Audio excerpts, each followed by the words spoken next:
Alright, so today we're going to set up a solvent recycling machine. What to need to know. So first of all, your solvent recycle machine consists of a 5-core wire. You have blue, you have brown, you have grey, you have black, and you have green and yellow. How to connect them? This is a 5-core and 5-pin plug, 3-phase. So this machine is connected to 380 volts. So firstly, our blue, our brown and our grey is our live wires. Identifying your live wires is very important when connecting the machine. Our black and our green and yellow is earth and our black is neutral. This machine has a neutral to protect its motor windings. So first of all, what we need to know. We connect our wires, blue, brown and grey, to our live. Important to know is our live wires determine our fan motor direction. If the fan motor turns in the wrong direction and sucking instead of blowing, that means our live wires is wired incorrectly. How to test our fan motor if it is sucking or blowing? We place a piece of paper at our opening vent, and this will show if the paper is sucking or if the paper is blowing. So if the fan motor is wired incorrectly, just swap around your live wires, preferably live 1 and live 2. Swap around those motors to get your fan motor in the right direction. So bear with me, we're just going to close our plug up. We connect our plug into our wall socket, which is rated at 380 16 amps.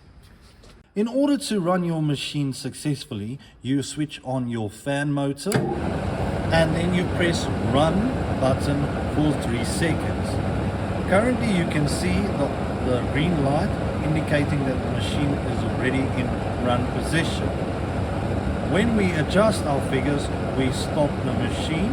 As you can see, it's indicated there, stop, and we switch off our fan motor, which turns off the indication light, which tells us that the machine is switched off. Now that our fan motor is connected correctly and turning in the right direction, our fan motor is now on, and if wired correctly, our fan motor should blow, as seen by this example, by holding our paper to the vent. That means our fan motor is connected correctly and is blowing and is connected in the right direction. Our solvent recycling machine consists of 2 controllers. Firstly, we have our main controller, which is this one over here, and we have our secondary controller, which is here. One controls our machine setup and the other one controls our machine shutter. In order to set up our machine, you'll have to have your solvent info list or MSD to tell you what the solvent is composed of. In order to set the machine for our different cycles, we have our push button brass buttons over here. As you can see, our first button is our main setup button, or our accept and enter button. It works on both functions. Our second button is our AM button, or our enter program button, which is also a directional key for left or right. Our third button over here is our directional key for moving decimals down, and our last button here. In today's video, we're going to show you 3 cycles. Usually you look at your info data sheet to determine how many cycles you need to recycle your solvent. In order to obtain your solvent cycle menu, we press our main button and we hold for 2 seconds. As you can see, we have entered our main cycle menu.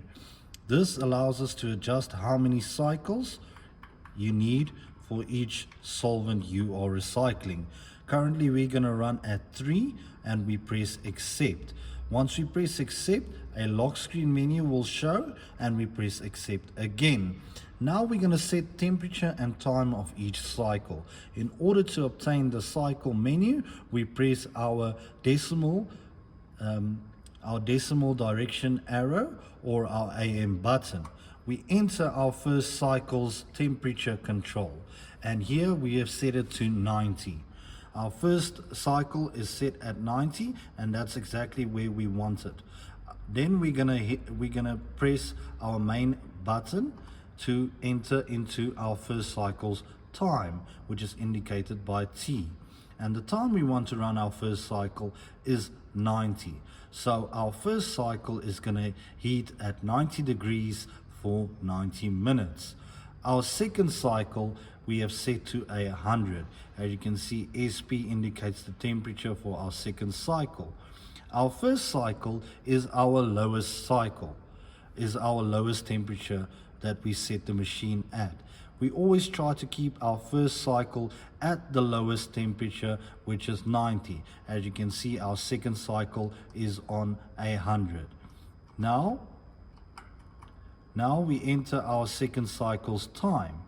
And as you can see, our second cycle's time is also at 90. So we're gonna heat at 100 degrees for 90 minutes.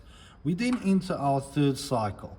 Our third cycle, we want to set the temperature at 120.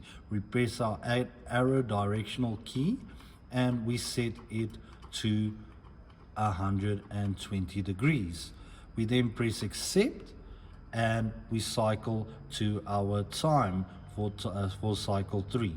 Our time for cycle 3 we want at 90 minutes. So now we're going to press our decimal key and we're going to move the decimal and we're going to make it to 90 minutes. So now we have pressed our decimal and now we're going to obtain 90 minutes on cycle 3. As you can see, I'm not adjusting our last digits, and that is due to we never adjust our last figures because we run on even numbers. We don't need 0.2, 0.3 or 0.4. We have now set our time on cycle 3 to 90 minutes and we press accept, and now our machine is set on each cycle temperature and time for how long it must run at that temperature on each cycle. Our second phase that we're going to do is our shutdown time. This is controlled easily by our directional arrow keys, which you can see as I'm pressing, we can set it to different figures and times. Now this is to shut down the machine automatically when it reaches this temperature. So what happens is we will heat our solvent. As the machine cools down to 80 degrees, it will shut down. This is a safety mechanism designed with the solvent recycler to avoid overheating of the vessel and also burning out the vessel. So we recommend setting the machine to 80 or 70 degrees. Once the machine reaches this temperature, it will shut down automatically, reducing any risk of fire, overheating, and excessive smoke. When adjusting times and temperatures in our cycle menu, just always remember that our last decimal and our last figures must remain at 0. When adjusting the last figures, this will put the machine into an error. So we always keep it even numbers and we always keep it 0. This is how we set up our machine. We hope you enjoyed the video. Tune in next time.